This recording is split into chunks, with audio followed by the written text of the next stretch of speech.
খুব কমন একটা প্রশ্ন, ক্রেডিট কার্ড নিব কি নিব না, এটা কি ইউজ করা ভালো কি ভালো না, এটা কি আমার কাজে লাগবে কি লাগবে না।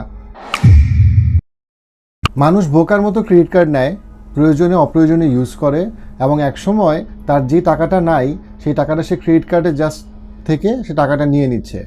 তার বেতন হয়তো বা 30,000 40,000, কিন্তু সে কোনোভাবে কাগজপত্র বের করে দেখাচ্ছে তার বেতন 1 লাখ। ক্রেডিট কার্ডের লোন নিচ্ছে, একদম লিমিট নিচ্ছে যতটা বেশি পারে, প্রায় 3 লাখ 4 লাখ, এবং সে জাস্ট ক্রেডিট কার্ড পাঞ্চ করেই যাচ্ছে, চিন্তা করছে না যে টাকাটা আসলে কে দিবে।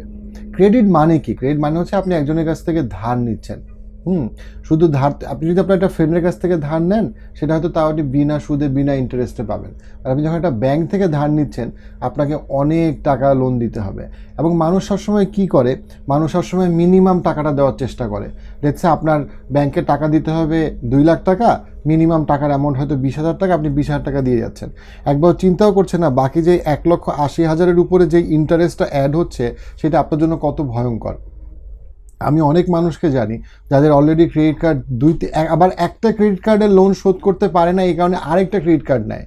আবার এই যে চাপে, এই সার্কেলের মধ্যে পড়তে পড়তে আমরা খুব কমনই মানুষকে দেখি, আসলে শুরু হয়েছিল খুব সিম্পল জায়গায়।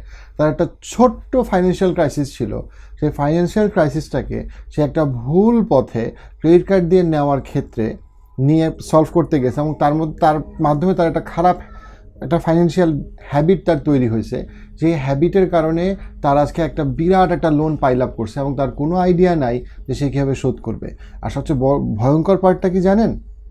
প্রতি বছর আপনি দেরি করছেন, প্রতি বছর এই লোনটা সিগনিফিকেন্টলি বাড়ছে, কিন্তু আপনার হয়তো বা ওই আরেকটা ইনকাম সোর্স নাই, যে ইনকাম সোর্স থেকে আপনি আসলে এটা ফেরত দিয়ে দিতে পারেন। এবং আমাদের এটা অনেক ক্ষেত্রে একটা স্ট্যাটাস কো হয়ে গেছে, অথবা একটা খুব ফ্যাশনের একটা ব্যাপার হয়েছে। দোস্ত জানিস আমার একটা প্রিমিয়াম কার্ড আছে, আমার একটা সিগনেচার কার্ড আছে। প্রথমত হচ্ছে গিয়ে, আপনার যদি ওই আর্নিংস না থাকে, দেন আপনি কেন আপনার আর্নিংয়ের থেকে অনেক বেশি একটা লোন আপনি নেওয়ার চেষ্টা করবেন? নাম্বার 1।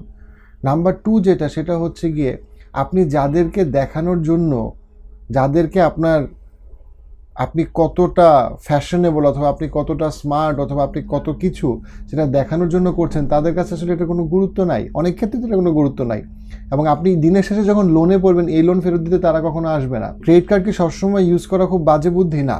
আপনি যখন ইন্টারন্যাশনাল ট্রাভেল করছেন অথবা ইন্টারন্যাশনাল পারচেজ করছেন, অনেক ক্ষেত্রেই ক্রেডিট কার্ড জেনুইনলি লাগে। আপনার যদি ক্রেডিট কার্ড ইউজ করার কোনো জেনুইন রিজন থাকে, দেন আপনি অবশ্যই সেটা ইউজ করবেন, অবশ্যই এটা ইউজফুল। বাট আনফর্চুনেটলি বেশিরভাগ মানুষ এটা ইউজ করে for the wrong reason, just for show off, just for a fashion, just for a status. এবং যখনই কোনো ক্রাইসিস হয়, তখনই সে ক্রেডিট কার্ডের মাধ্যমে সে বিরাট একটা টাকা সে বের করে নিয়ে এটাকে ইউজ করছে, একবার চিন্তাও করছে না যে আমি যে বছরে বছরে মিনিমাম টাকা দিয়ে আমি এটাকে অ্যাভয়েড করছি, আলটিমেটলি একটা না একটা সময় তো আমাকে শোধ করতে হবে। এবং আমি যখন শোধ করবো, তখন আমি যেই টাকাটা আমি ব্যাংক থেকে নিলাম, তার থেকে অনেক বড় একটা টাকা আমাকে ফেরত দিতে হবে। So credit card can become a vicious cycle of financial trap. So be very careful. You only use credit card when you genuinely need it. Otherwise, credit card is not a good option.